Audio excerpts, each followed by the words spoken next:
Bueno, hola, bienvenidos a Biología Celular. Estas clases virtuales van a permitir cursar tanto la materia Biología Celular y Molecular, código 54, como Biología código 08. ¿Sí?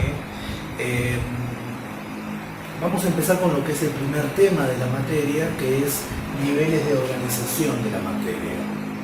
Vamos a poner ese título. Yo voy a tratar de ir lentamente para que tengan tiempo de tomar nota, de dictarles, para que copien también. Y vamos a hacer de cuenta que esto es una clase absolutamente presencial para que pueda rendir correctamente. Tomen nota en el cuaderno, sigan todas las indicaciones y realicen todas las actividades que vamos a ir proponiendo por este espacio. ¿Sí? Mi nombre es Pablo Zúcaro y voy a ser el docente que va a estar a cargo de estos cursos virtuales. Lo primero que vamos a hacer es definir qué es la materia. Vamos a notar que la materia es todo aquello que ocupa un volumen en el espacio. Repito, la materia es todo aquello que ocupa un volumen en el espacio. ¿Sí? Es decir, todo lo que ocupa un lugar, ¿no? Esta materia se organiza en niveles de menor a mayor complejidad, que justamente por eso ponemos niveles de organización de la materia, porque se trata de una organización jerárquica. ¿Qué quiere decir jerárquica? Quiere decir que justamente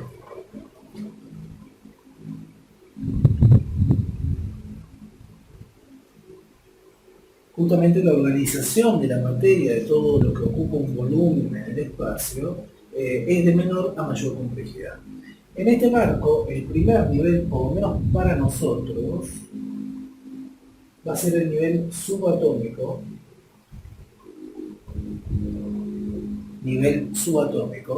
Y en este nivel subatómico vamos a encontrar a las partículas subatómicas.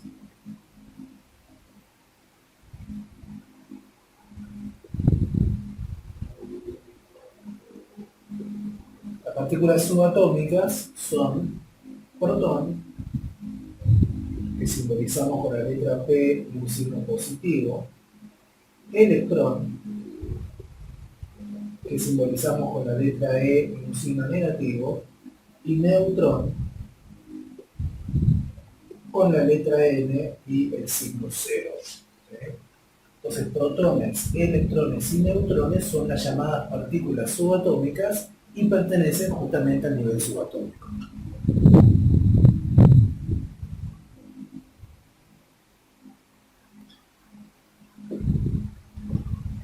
Tanto los protones como los electrones, por eso es que se ponen estos signos más y menos, solo los protones y electrones son cargas eléctricas.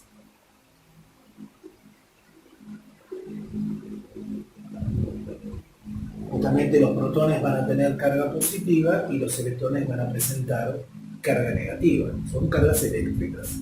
Y al ser cargas eléctricas, no así los neutrones, porque los neutrones tienen carga cero, por eso el símbolo. Pero al ser cargas eléctricas van a cumplir con las llamadas leyes de Coulomb. O sea, reitero, de las tres partículas subatómicas, protones, electrones y neutrones, los protones y electrones van a presentar carga o van a ser cargas eléctricas positivas y negativas respectivamente, y al ser cargas eléctricas van a cumplir con dos leyes de Coulomb. ¿Cuáles son esas dos leyes? La primera ley dice lo siguiente, dicto: dos cargas eléctricas del mismo signo,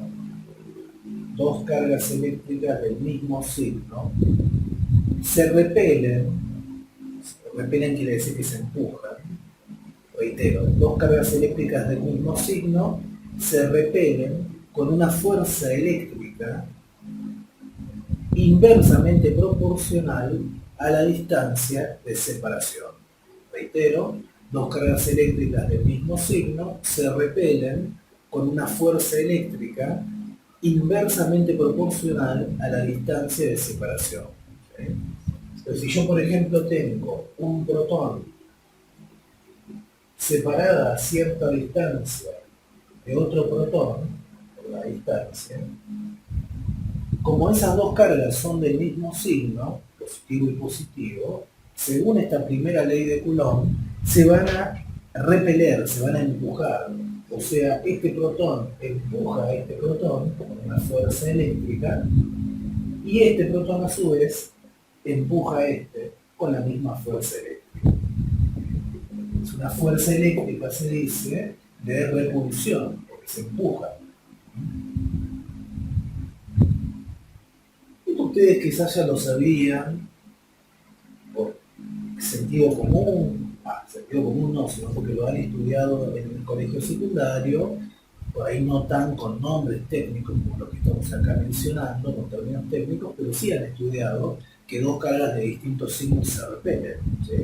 Lo importante en esta materia es que ustedes lo puedan fundamentar con leyes o teorías, en este caso con las leyes de Coulomb. Entonces, como los protones tienen el mismo signo, se van a repeler con una fuerza eléctrica y esa fuerza eléctrica es inversamente proporcional a la distancia de separación. ¿Qué quiere decir esa frase? Que cuanto más grande sea la distancia, más chica va a ser la fuerza eléctrica y viceversa. Cuanto más chiquita sea la distancia, más grande va a ser el valor, la magnitud, la intensidad de esa fuerza eléctrica. También algo lógico, cuanto más alejadas estén estos dos protones, se van a empujar con menos fuerza. La segunda ley, ustedes aprovechen lo que es la modalidad virtual para pausar el video cuantas veces lo necesitan, retroceder y poder copiar todo, ¿no? Que quede todo asentado en el cuaderno. Ustedes recuerden que si estudian todo lo que yo menciono en clase, no necesitan recurrir a la bibliografía prácticamente. Yo recomiendo igualmente la lectura, pero por lo menos ya saben y tienen que estar tranquilos que tomando nota de todo lo que yo voy a enunciar en clase, todo lo que vamos a conceptualizar, ya estamos cubiertos, ¿sí? Para la materia, para poder promocionarla con una excelente nota. La segunda ley de Coulomb nos dice lo siguiente, también muy conocida: dos cargas eléctricas de signo opuesto, positivo o negativo, ¿no?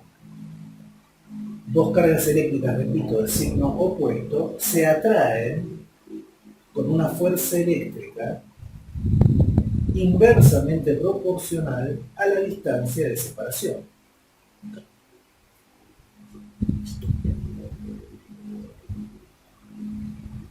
Entonces, si yo tengo un protón separado a una cierta distancia de un electrón, son dos cargas eléctricas de signo opuesto, no se van a repeler como pasaba con las cargas del mismo signo, sino que se van a atraer, o sea, va a haber una fuerza eléctrica de atracción.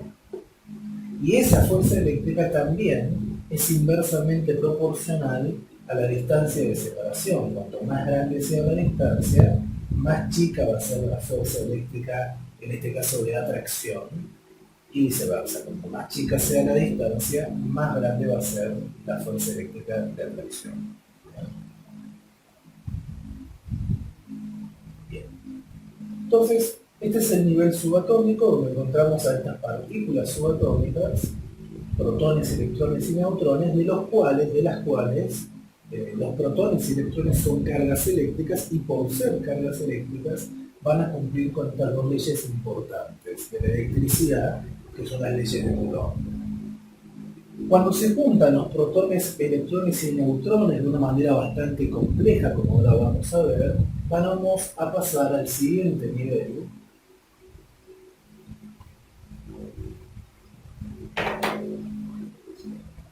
que es el nivel atómico.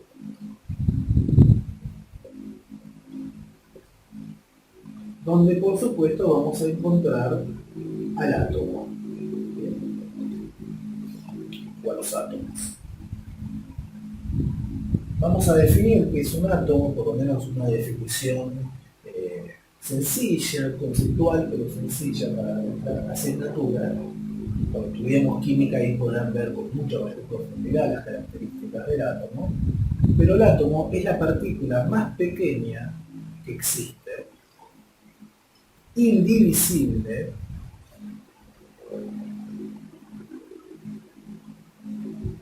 y con características discriminantes.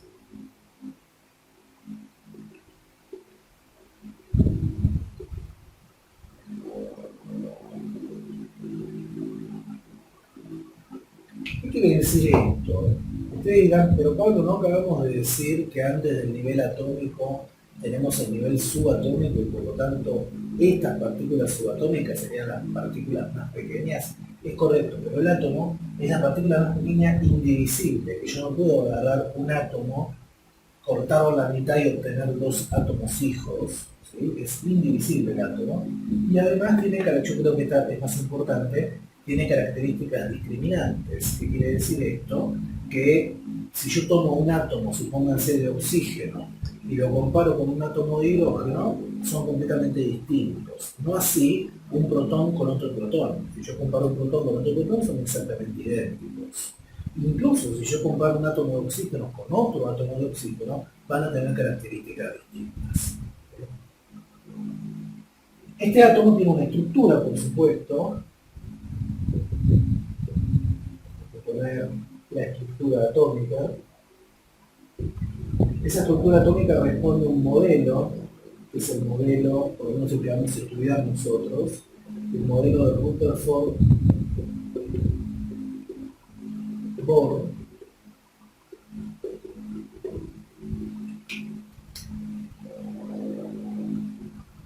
Y este modelo de Rutherford Bohr lo que nos va a decir es que el átomo presenta una zona central llamada núcleo atómico,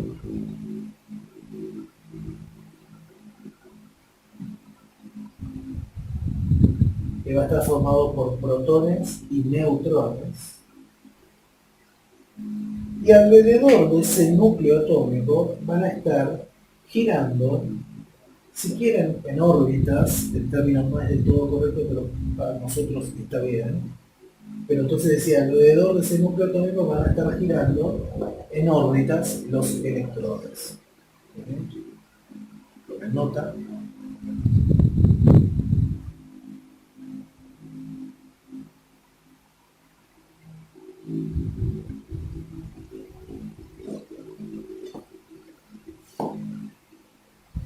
Entonces tenemos una zona central que es el núcleo atómico con los protones y los neutrones, y alrededor de ese núcleo atómico girando en diferentes órbitas, o se dice niveles de energía, los electrones.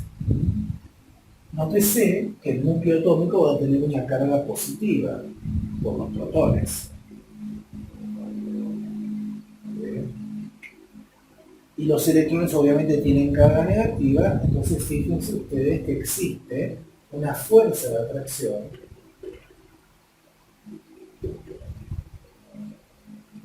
entre el núcleo y los electrones. Tenemos un núcleo y los electrones. Claro, porque por la segunda ley de Coulomb, ¿no? Que decíamos que dos cargas de signo opuesto, positivo o negativo, se atraen con una fuerza eléctrica, ¿sí?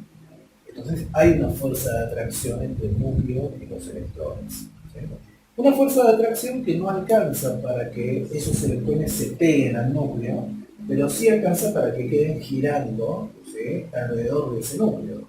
Imagínense como si fuera la Tierra y la Luna, ¿no?, que está ahí separada, y hay una fuerza de atracción entre la Tierra y la Luna, que es la fuerza de atracción gravitatoria, pero no alcanza para que la Luna se nos venga encima, ¿sí?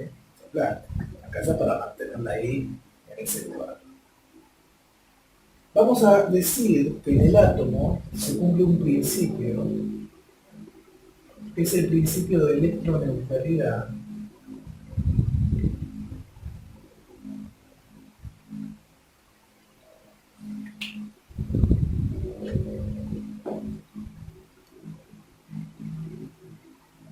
que lo que nos dice este principio de electroneutralidad es que la carga total de un átomo es cero, neutro, ¿sí?,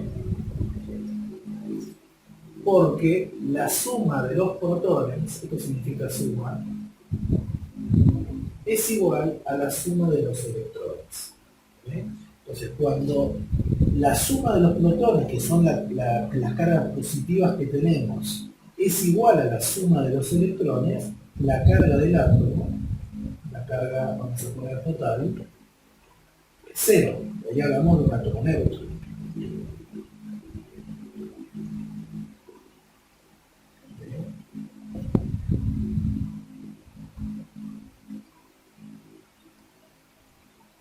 Cuando este principio de electroneutralidad se quiebra, o sea, cuando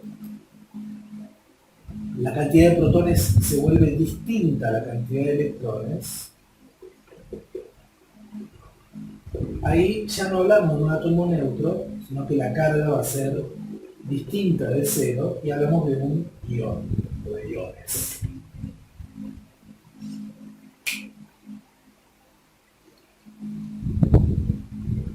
Entonces, si queremos definir qué son los iones, y pueden anotarlo ahí, los iones son partículas que presentan carga distinta de cero al tener diferente cantidad de protones y electrones en su composición. Lo que está escrito acá, ¿no? Los iones presentan carga, son partículas que presentan carga diferente de cero, o sea, una carga que no es nula, no es neutra, porque tienen diferente cantidad de protones y electrones. O sea, hay un desbalance en el principio de electroneutralidad. ¿Eso por qué se produce? ¿Por qué un átomo que al principio tiene carga cero podría tener una carga porque podría presentar distinta cantidad de protones y electrones? Los iones, pueden anotar ustedes, se forman por pérdida o ganancia de electrones.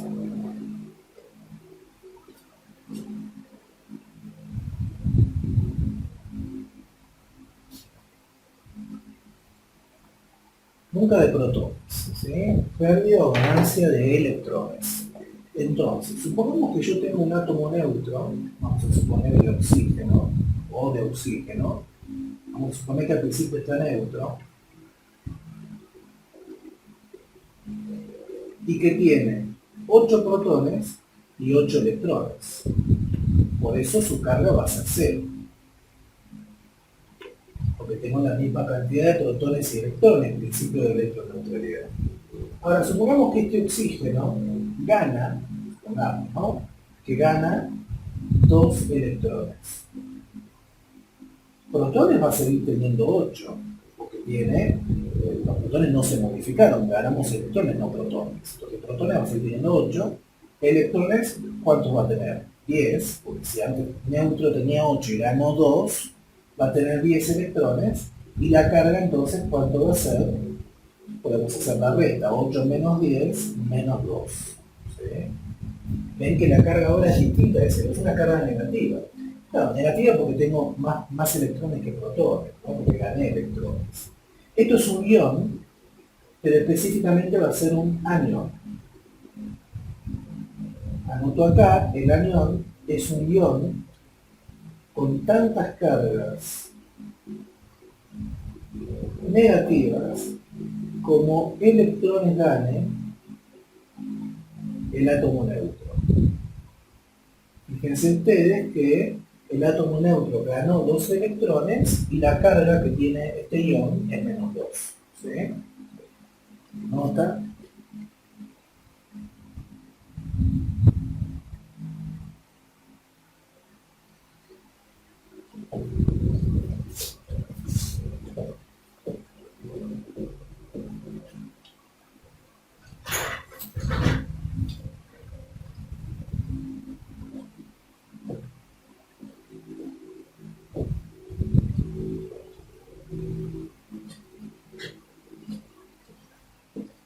Bien, supongamos que este mismo oxígeno, cosa que en realidad el oxígeno no hace, pero para los fines prácticos o explicativos de esto va a estar bien. Supongamos que este mismo oxígeno, en vez de ganar 2 electrones, pierde 2 electrones. Si pierde 2 electrones, a ver, protones va a seguir teniendo 8, porque, reitero, no se modifica la cantidad de protones, en todo caso, lo que sí se va a modificar por pérdida o ganancia, en este caso pérdida, van a ser 2 electrones. Electrones, ¿cuántos voy a tener? 6. Si el átomo neutro tenía 8 y yo pierdo 2, me quedo con 6 electrones. Y la carga, Si hacemos 8 menos 6 me da 2 positiva. ¿Sí? Siempre para sacar la carga, si ven acá, no van a tener que hacer cálculos ustedes en biología, te lo cuento, se resta la cantidad de protones menos la de electrones. Esto también es un ion, porque tiene carga distinta del cero, porque tiene diferente cantidad de protones y electrones en su composición, pero específicamente va a ser un catión. Pues el catión, anoto acá, es un ion con tantas cargas positivas como electrones pierda el átomo neutro.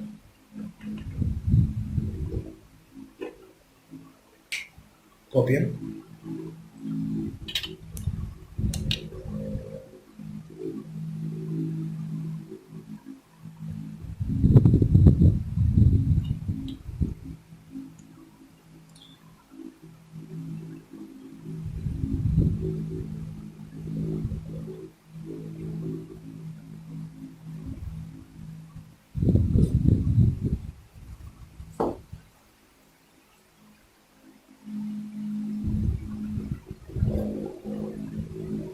Bien,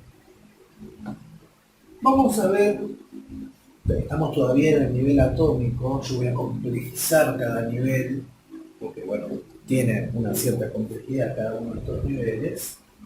En el nivel atómico entonces encontrábamos a los átomos con todas estas características y vamos a ver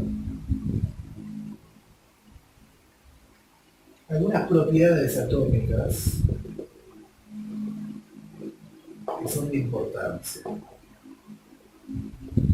Una primera propiedad atómica es lo que se conoce como radio atómico, Ra.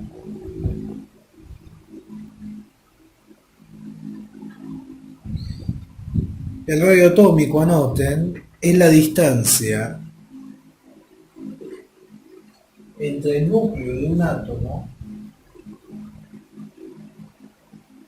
y la capa electrónica más externa. Reitero, es la distancia entre el núcleo de un átomo y la capa electrónica más externa. O sea, si esto es el núcleo de un átomo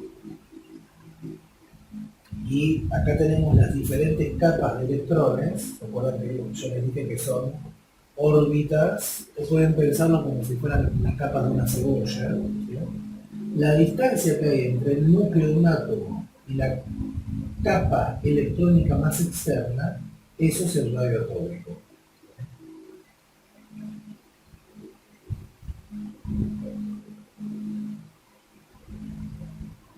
¿Se acuerdan ustedes que el núcleo tiene carga positiva y bueno, los electrones tienen carga negativa y que según la segunda ley de Coulomb, entonces existe una fuerza de atracción entre el núcleo y esta última capa de electrones?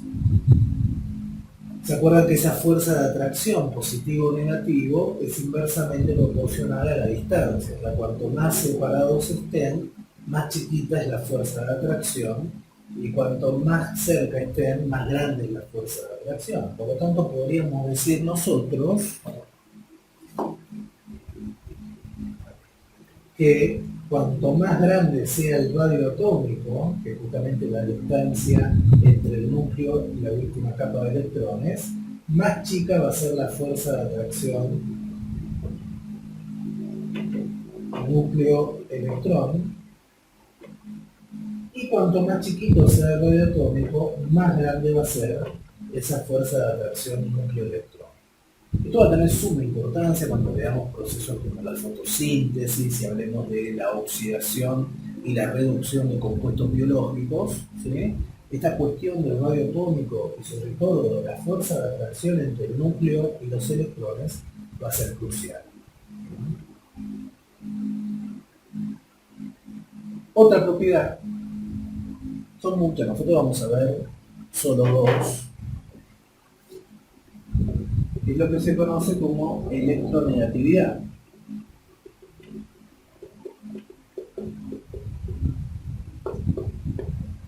EN.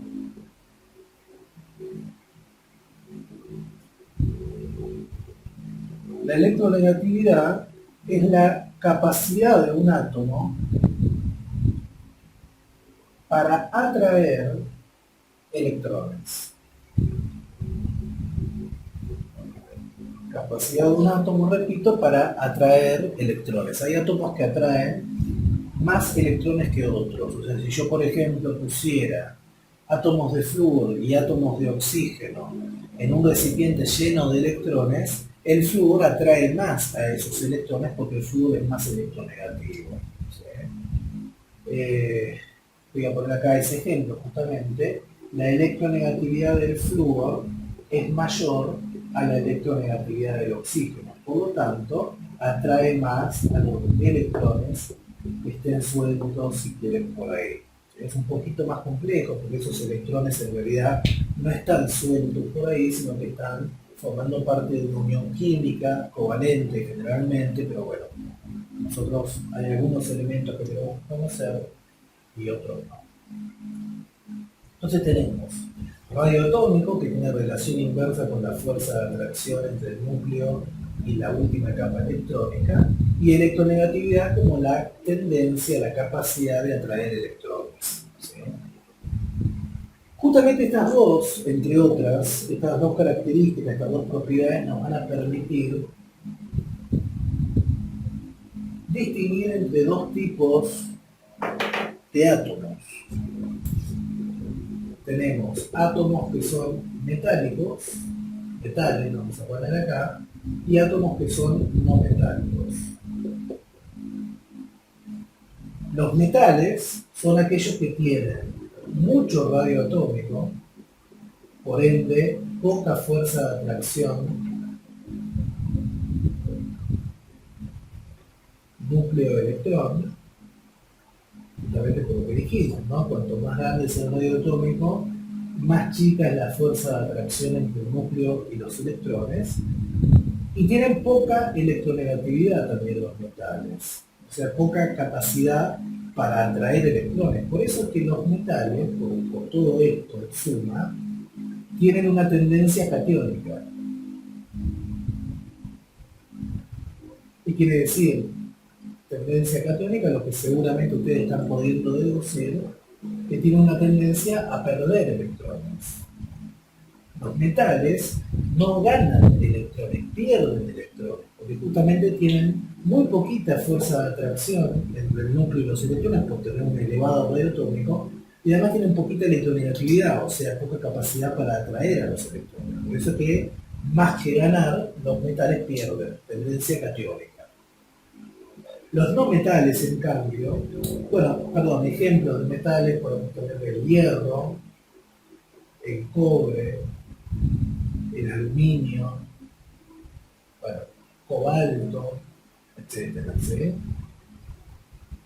Vayan, sobre todo los que no tienen una buena base de química, memorizándose, anotándose los nombrecitos y los símbolos: hierro, cobre, aluminio, cobalto, les pongo otros: zinc, Zn, zinc, magnesio, Mg, sodio, Na, sodio, potasio, la letra K. ¿Okay?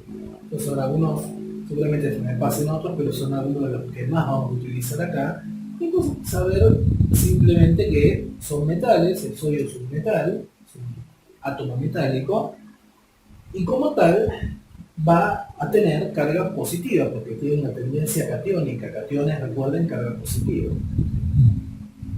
Los no metales, en cambio, tienen poco radio atómico, o sea, mucha fuerza de atracción entre el núcleo y los electrones, mucha electronegatividad, o sea, mucha capacidad para atraer electrones, y por eso se dice que los no metales tienen una tendencia aniónica, o sea, a ganar electrones. No van a tener una tendencia catiónica, o sea, no van a perder electrones, sino que van a ganar electrones, tendencia aniónica, y por eso van a terminar quedando con carga negativa, porque los aniones, recuerden, son los que tienen carga negativa. Ejemplos de no metales que vamos a trabajar muchísimo: el oxígeno, el carbono, el flúor, el cloro, nitrógeno, hidrógeno, azufre, fósforo. Bueno, creo que no me olvido los más importantes por lo menos. Repito, oxígeno, carbono, flúor, cloro, nitrógeno, hidrógeno, azufre con la letra S y fósforo con la letra P. Vayan, repito, memorizándose y familiarizándose con los símbolos químicos.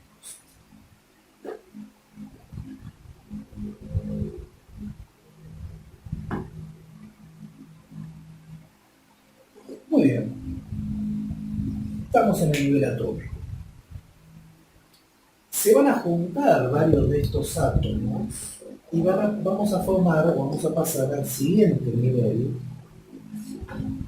Vieron que teníamos el nivel subatómico primero, formado por las partículas subatómicas, protones, neutrones y electrones.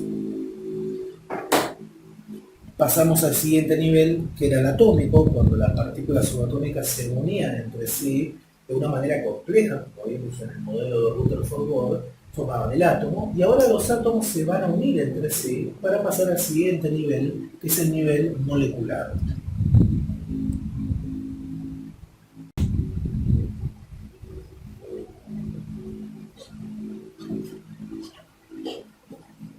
Entonces, nivel molecular, nuestro tercer nivel,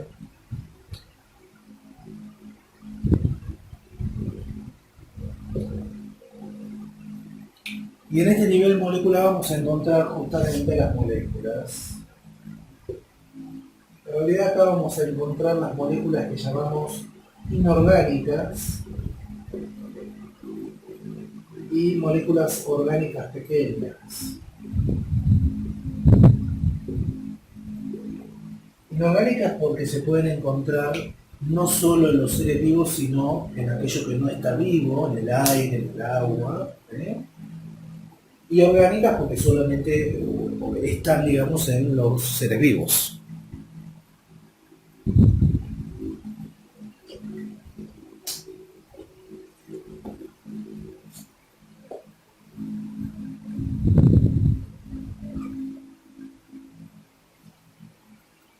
Bien, las moléculas, anoten, son sustancias que están formadas por la unión entre dos o más átomos.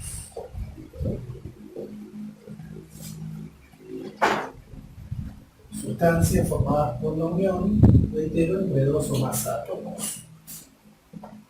Vamos a poder, más allá de que en este nivel molecular, como decía, encontramos las moléculas inorgánicas y las moléculas orgánicas pequeñas, se suele decir que justamente son moléculas pequeñas, de poco tamaño. Vamos a ver que estas moléculas las podemos dividir en dos grupos, moléculas simples y moléculas compuestas.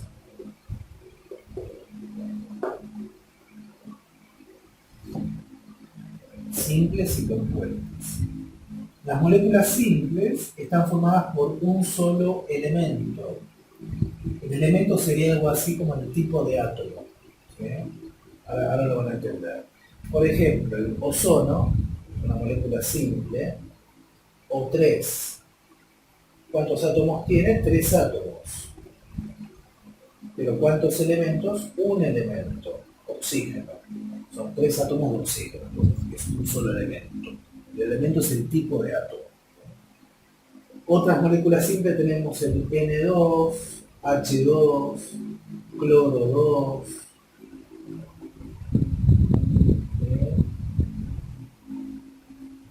Son todas moléculas simples. Las moléculas compuestas, en cambio, están formadas por varios elementos. Por ejemplo, el agua, H2O, fíjese que tiene ¿cuántos átomos? 3, 2 de hidrógeno y 1 de oxígeno. Son 3 átomos en total. ¿Y cuántos elementos? 2 elementos. hidrógeno y oxígeno. Otras moléculas compuestas que tienen que aprenderse de memoria los nombres: amoníaco, esta, carbono 6, hidrógeno 12, oxígeno 6, que es la glucosa, el SO4, que tiene carga negativa, menos 2, que se llama sulfato, lo pueden encontrar como grupo sulfato, el PO4 con carga menos 3, que es el fosfato, acá también lo van a poder encontrar como grupo fosfato. Bien, y muchas otras, ¿sí? Dentro de este grupito de moléculas compuestas que están, reitero, dentro del nivel molecular. Esto es lo más grande que puede ser una molécula para encontrarse dentro del nivel molecular, ¿sí? Igual esto hay discrepancias, ahora les voy a contar con el siguiente nivel. Pero bueno, lo cierto es que las moléculas están formadas por la unión entre dos o más átomos, que si son átomos de un solo elemento, hablaremos de moléculas simples; si son de distintos elementos, moléculas compuestas o compuestos directamente. Se van a juntar de una manera muy compleja varias de estas moléculas, ¿sí?, sobre todo las compuestas, y van a formar el siguiente nivel.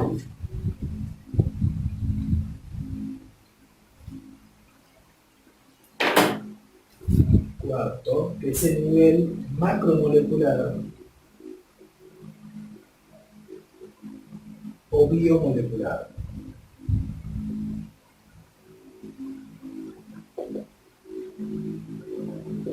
Nivel macromolecular o biomolecular. Y en este nivel macromolecular o biomolecular vamos a encontrar a las macromoléculas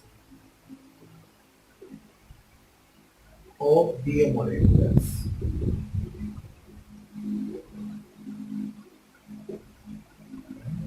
Son 4 macromoléculas o biomoléculas: proteínas, que a partir de ahora vamos a simbolizar con la letra pi, pero como el número que se usa en matemática, pi 3,14, bueno, proteínas; lípidos, glúcidos o hidratos de carbono,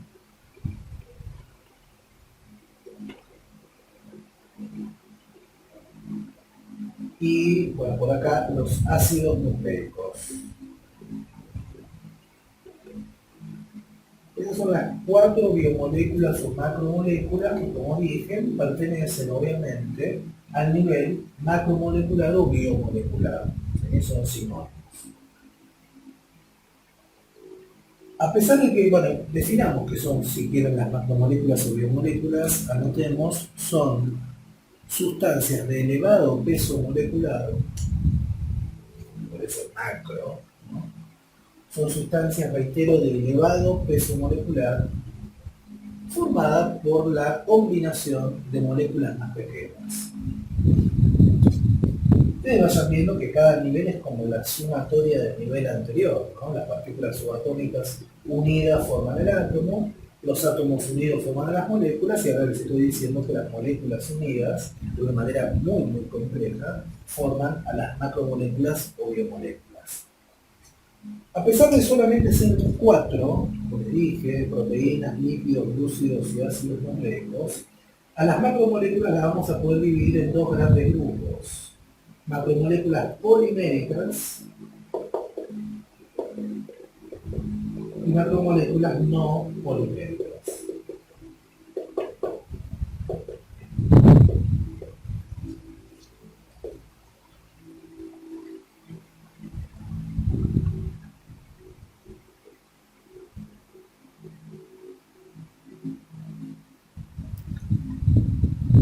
Las macromoléculas poliméricas son aquellas que están formadas por unidades pequeñas y repetitivas llamadas monómeros.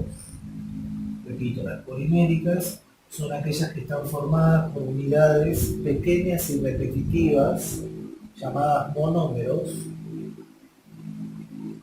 que se unen por unión covalente por condensación, repito, están formadas por unidades pequeñas y repetitivas llamadas monómeros que se unen por unión covalente por condensación para formar polímeros. Formadas, reitero una vez más, por unidades pequeñas y repetitivas llamadas monómeros que se unen por unión covalente por un mecanismo llamado condensación para formar polímeros. Ustedes van a tener una cosa así. Las poliméricas están formadas por moléculas pequeñas y que se repiten, llamadas monómeros, esto sería un monómero, moléculas pequeñas y repetitivas. Esos monómeros se van a unir entre sí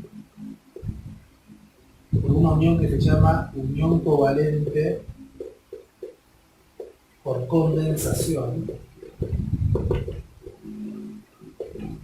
Y la estructura que va a quedar conformada va a ser un polímero.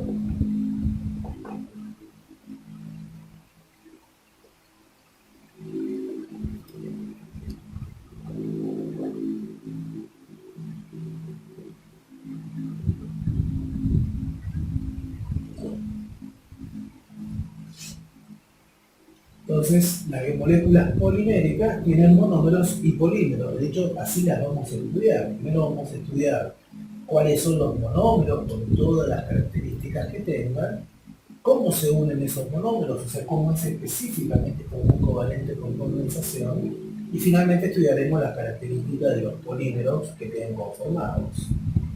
¿Qué es la condensación? Esto que puse ahí. Ustedes recuerden, pausen cuantas veces lo necesiten, retrocedan cuantas veces lo requieran. Entonces decía, ¿qué es la unión covalente por condensación? Es la unión formada por pérdida de agua. Condensación es perder agua. Por esto un poquito. Lo que decía condensación es pérdida de agua. Es una unión que se forma por una pérdida de agua. A ver, imaginemos que esto que voy a dibujar acá es un monómero. Bueno, que tiene, fíjense ustedes, carbono, hidrógeno, hidrógeno, hidrógeno, y acá oxidilo, este se llama oxidilo, después ya se lo cortaré más adelante, y se une con otro monómero idéntico. Entonces, entre estos dos oxidilos se va a perder agua, H2O. Dos hidrógenos y un oxígeno, se pierde agua, ¿ves? Y entonces al perderse agua es como que esta patita queda unida con esta patita a través de este oxígeno, o sea, lo que quedaría sería esto.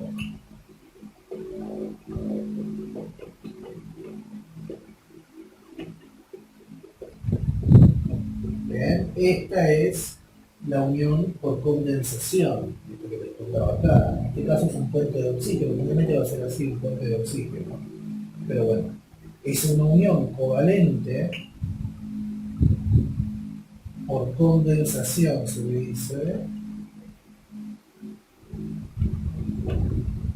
porque esta unión se formó por pérdida de agua. Siempre la unión entre los monómeros de las biomoléculas poliméricas para formar polímeros va a ser covalente, no siempre, por supuesto, y por condensación.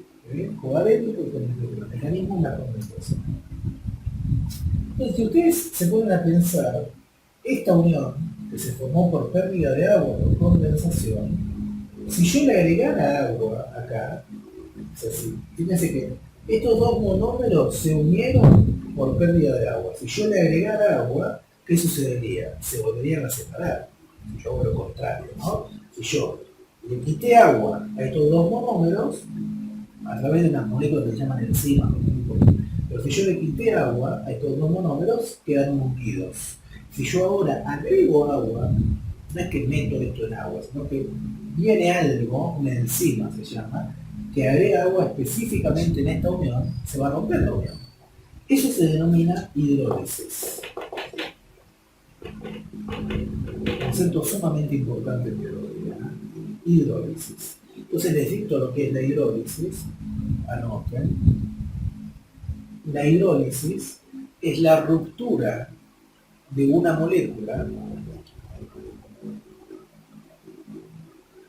por el agregado de agua en una unión covalente formada por condensación. Reitero, hidrólisis, ruptura de una molécula por el agregado de agua en una unión covalente formada por condensación. Hidrolizar no es romper cualquier cosa, es romper agregando agua en aquellas uniones covalentes que fueron formadas previamente por el mecanismo de condensación. O sea que, en otras palabras, la unión entre los monómeros, como siempre por condensación, siempre va a ser posible de ser hidrolizada. Fíjense que son hidrolizables. Recuerden, condensación, hidrólisis. Típicas preguntas choice. ¿Los monómeros son hidrolizables? Falso, los monómeros no son hidrolizables. Los que son hidrolizables son las uniones entre los monómeros, que no es lo mismo. Yo les dije que había 4 biomoléculas: proteínas, lípidos, glúcidos y ácidos nucleicos. De las 4, ¿cuáles son poliméricas? Las proteínas, los glúcidos y los ácidos nucleicos. O sea, 3 de 4 son biomoléculas poliméricas. O sea que por más que ustedes todavía no sepan la estructura de las proteínas, de los glúcidos o de los ácidos nucleicos, y que van a aprender y con mucho detalle se está estudiando desde toda esta cursada, sí podemos decir que tanto proteínas como glúcidos, como ácidos nucleicos son biomoléculas poliméricas y por lo tanto van a presentar monómeros y polímeros. Las no poliméricas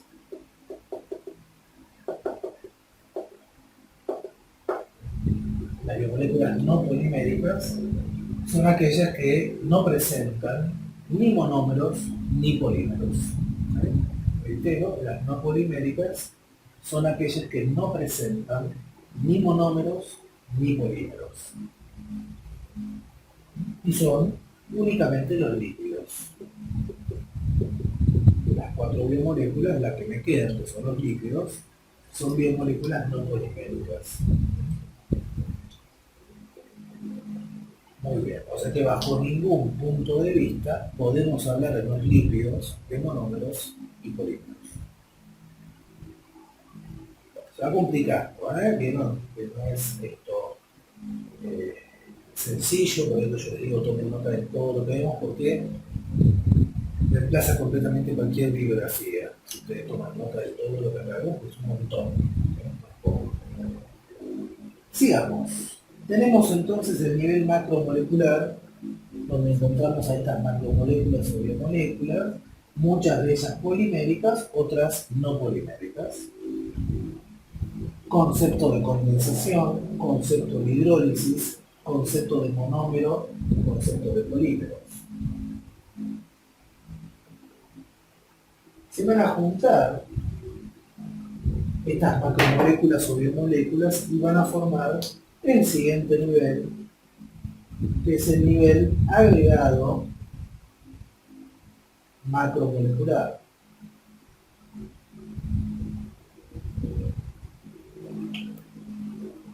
Donde encontramos a los agregados macromoleculares.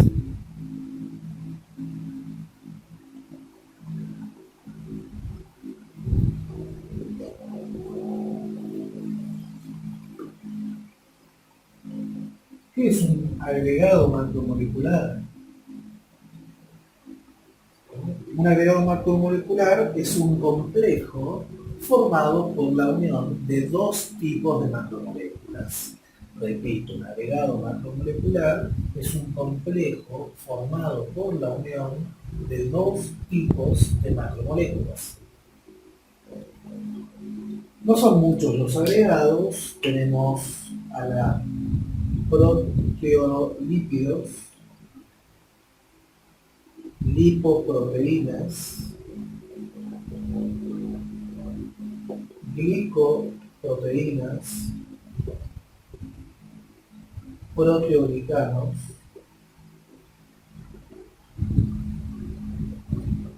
glicolípidos. Ven que siempre son dos tipos de macromoléculas. Y hay otro capaz también, las ribonucleoproteínas.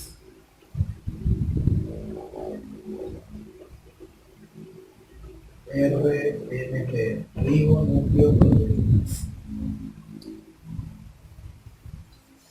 Ustedes se dan cuenta, son dos tipos de macromoléculas que están unidas, ¿no? En el caso de los proteolípidos van a ser proteínas con lípidos. Lipoproteína, lípido con proteína. Glicoproteína, glúcido y proteína. Proteoglicano, proteína y glúcido. Glicolípido, glúcido y lípido. Ribonucleoproteína, ribonúcleo es ácido nucleico y proteínas. Acá me tiene que surgir una duda, ¿cuál es la diferencia entre un proteolípido y una lipoproteína, por ejemplo? ¿No? Porque acá decíamos que el proteolípido tiene proteínas y lípidos, y la lipoproteína tiene lípidos y proteínas. ¿Cuál es la distinción? Siempre en este tipo de compuestos, la palabra que está a la derecha abunda sobre la que está a la izquierda. ¿Qué quiere decir esto? Que en un proteolípido hay más lípidos que proteínas. En una lipoproteína hay más proteínas que lípidos. Así se lo van a tomar. Bien, sigamos.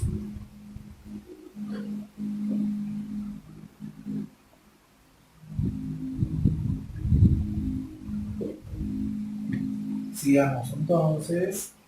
Se van a juntar varios de estos agregados macromoleculares, muchos de ellos, y van a formar el siguiente nivel, que es el nivel complejo macromolecular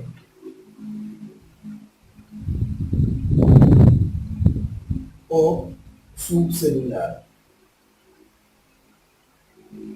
Complejo macromolecular o subcelular.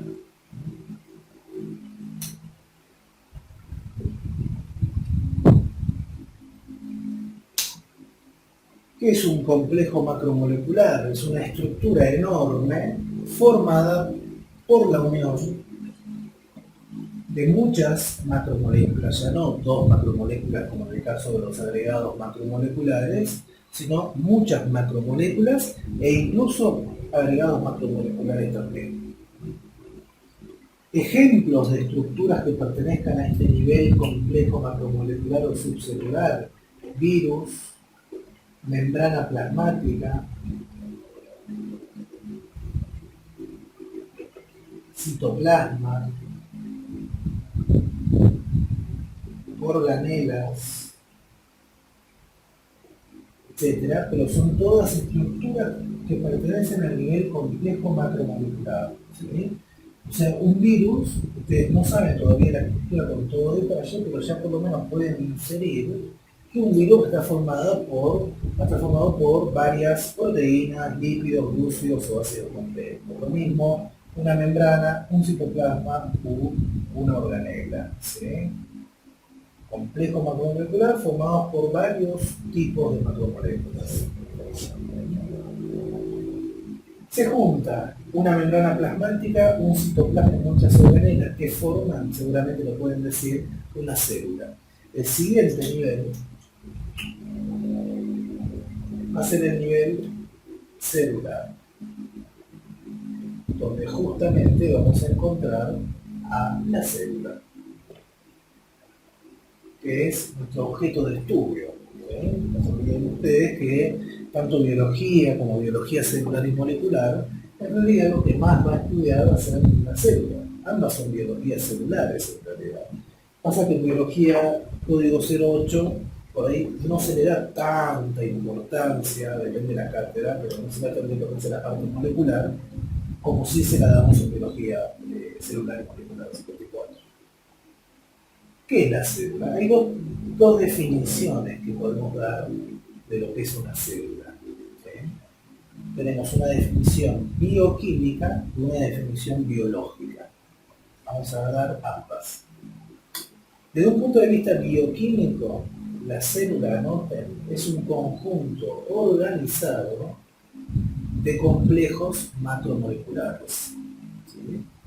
Repito, desde un punto de vista bioquímico, lo que sería la definición bioquímica, la célula es un conjunto organizado de complejos macromoleculares.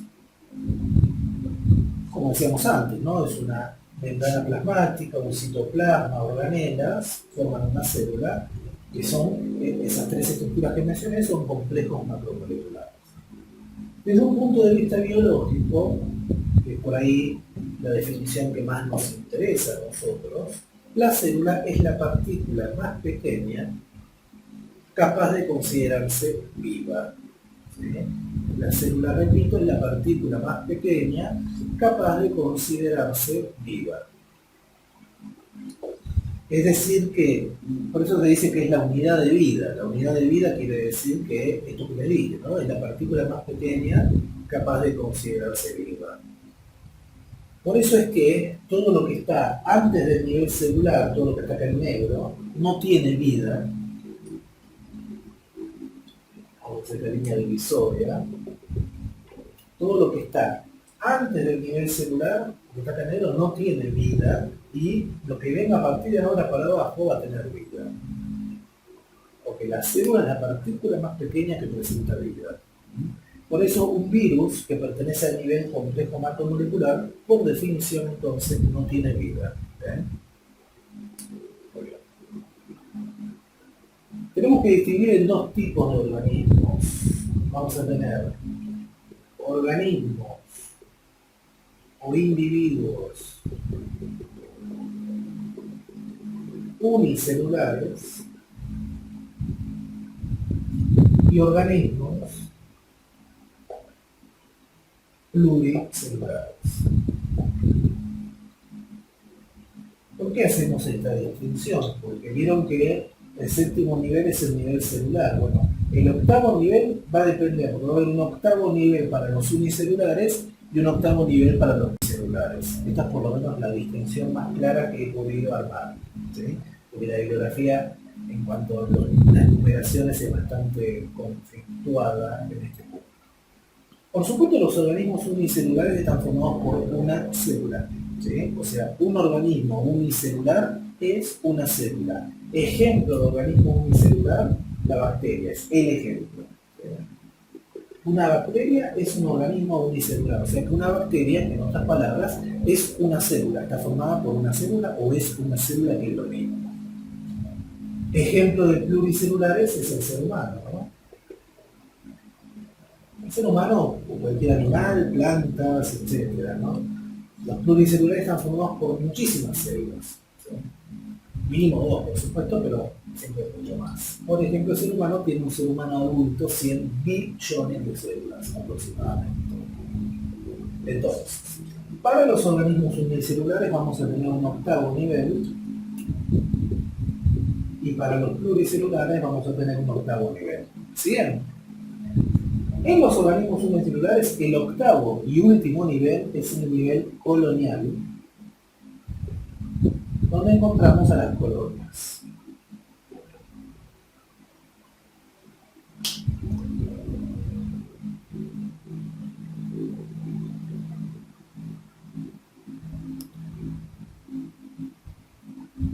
¿Qué es una colonia? Una colonia, noten, es un conjunto de células organizadas con una amplia división del trabajo. Colonia, repito, es un conjunto de células organizadas con una amplia división del trabajo. Tienen que pensarlo como si fuera una colonia de hormigas, pero de células en estos casos. Ustedes van a tener una colonia de bacterias donde hay algunas bacterias que se dedican a descomponer nitrógeno, otras que se dedican a otro nutriente, no importa tanto eso, pero sí que hay una amplia división de tareas, división del trabajo. ¿Sí? Ejemplo de una colonia en nuestra flora intestinal.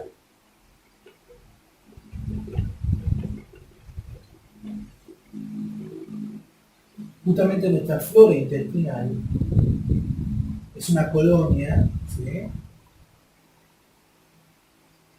de bacterias que habitan en nuestro intestino grueso. ¿Sí? Nuestro intestino grueso tiene una flora intestinal que es una colonia de bacterias benéficas para nuestro organismo y que justamente nos permite digerir correctamente los alimentos. Si no tuviéramos esta flora intestinal desarrollada, esta colonia de bacterias que habita dentro nuestro, en la zona del apéndice, cercano ahí, no podríamos digerir correctamente los alimentos. Es el último nivel, o sea, lo máximo que pueden formar unas bacterias es una colonia. Recuerden, amplia división del trabajo. El octavo nivel para los pluricelulares, luego del celular, es el nivel tisular, donde encontramos a los tejidos. Un tejido, anoten, es un conjunto de células organizadas para una función en común. Conjunto de células organizadas para una función en común. Fíjense ustedes que es diferente de la colonia, por supuesto, en cuanto a el tipo de organismo, unicelular para la colonia, pluricelular para nosotros, para el tejido, perdón, pero también la otra distinción tiene que ver con el grado de diferenciación de trabajo, ¿no? En las colonias es como que cada bacteria hace la suya, y en cambio en el tejido todas las células se organizan para una misma función. Tejidos básicos, tenemos 4 tejidos básicos, que son el tejido epitelial, que lo encontramos por ejemplo en la piel, el tejido conectivo, huesos, cartílago, sangre, tejido muscular, músculos, y tejido nervioso, todo lo que es nuestro sistema nervioso. Estos tejidos se van a unir entre sí y van a formar el siguiente nivel, que es el nivel orgánico, donde encontramos a los órganos.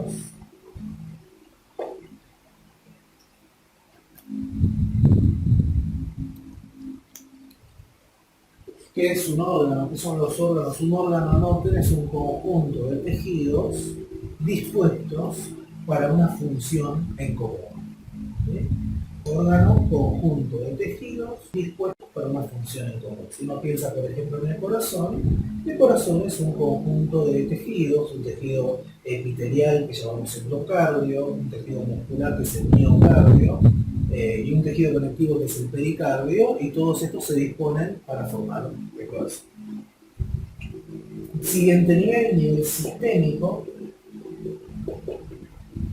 donde encontramos a los sistemas de órganos, sistemas o aparatos de órganos. ¿Qué es un sistema de órganos? Un sistema de órganos es un conjunto de órganos dispuestos para una función en común. Si uno piensa, por ejemplo, en el sistema digestivo va a ser un conjunto de órganos que son boca, faringe,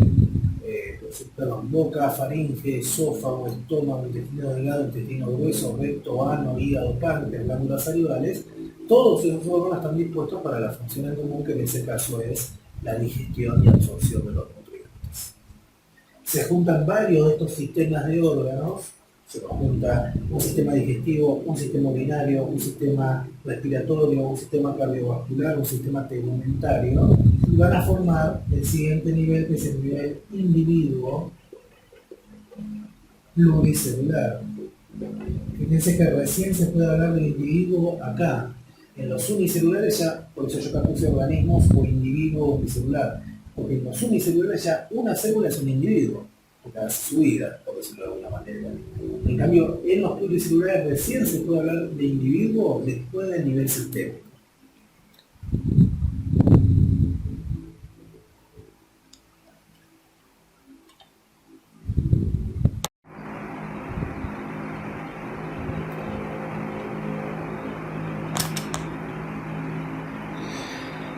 Entonces, ¿qué es un individuo pluricelular?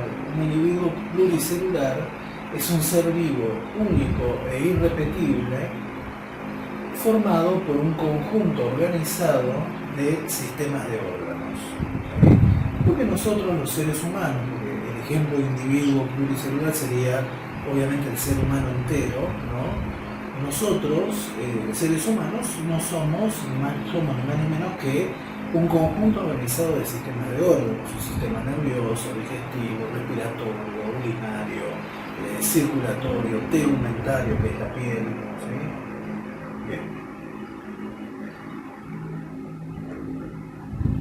Siguiente nivel, población.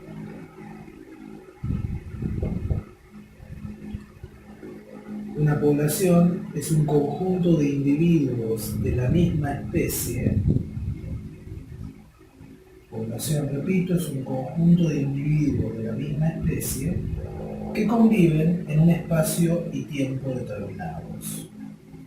Conjunto de individuos de la misma especie, reitero, que conviven en un espacio y tiempo determinados.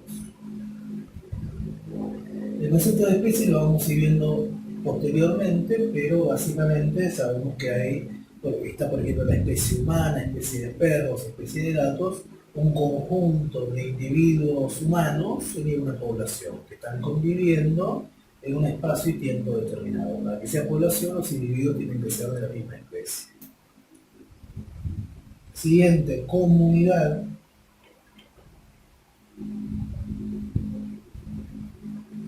Una comunidad sería un poco más abarcativo porque es un conjunto de poblaciones de distintas especies, población de perros, humanos, gatos, ratas, etc.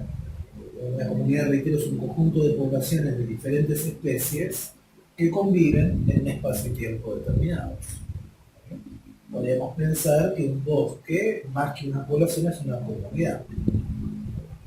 Se complica un poco porque el siguiente nivel es el nivel de ecosistema. En realidad, si pensamos en un bosque, en una ciudad, en una selva, ya más que hablar de comunidad, hablaremos de ecosistema. Porque el ecosistema es la comunidad más el factor abiótico. Comunidad más el factor abiótico, o sea, lo que no tiene vida, básicamente los 4 elementos clásicos: tierra, fuego, aire y agua, ¿sí? Porque de hecho, si pensamos en un bosque, más que una comunidad es un ecosistema, porque es una comunidad, efectivamente, un conjunto de poblaciones de distintas especies que están conviviendo en un espacio y un tiempo, pero en convivencia también con todo lo abiótico: tierra, fuego, aire y agua. Finalmente tenemos el último nivel de vida, la biosfera. Biosfera, que es el conjunto de ecosistemas que componen la Tierra, el planeta Tierra, ¿no? Repito, biosfera, el conjunto de ecosistemas que componen la Tierra. Básicamente la Tierra, el planeta Tierra, está constituido por varias esferas, ¿sí? Tenemos la atmósfera, que es la esfera del aire, la litosfera, que es la esfera del suelo, la Tierra, propiamente dicha, y la biosfera, la hidrosfera, perdón, que es la esfera del agua, y la biosfera, que es la esfera de vida, ¿no? Después de esto vendrá, después de biosfera ya tendremos, por ejemplo, una galaxia y finalmente el universo, ¿no? Pero bueno, hasta acá vamos a llegar nosotros. Fíjense ustedes entonces cómo la materia, todo aquello que ocupa un volumen en el espacio, se organiza efectivamente jerárquicamente. Partimos de un primer nivel minúsculo, nivel subatómico, y llegamos hasta el nivel de biosfera con todo este análisis. Niveles de organización de la materia es un tema troncal porque va a estar atravesando absolutamente toda la asignatura. Cada vez que nosotros veamos un determinado tema, por ejemplo, veamos, qué sé yo, la respiración celular, mencionaremos estructura que uno tiene que poder clasificarla en alguno de estos niveles de organización. Por eso este tema hay que estudiarlo muy bien estudiado, ¿sí? Recuerden como puntos importantes de este primer tema que el primer nivel de vida es la célula, muy bien, la célula del primer nivel de vida. Todo lo que está antes del nivel celular no tiene vida y todo lo que viene después sí presenta vida. Lo que vamos a ver la próxima clase es por qué la célula se considera la primera unidad de vida. qué características cumple la célula que hace que la consideremos viva, a diferencia de un virus.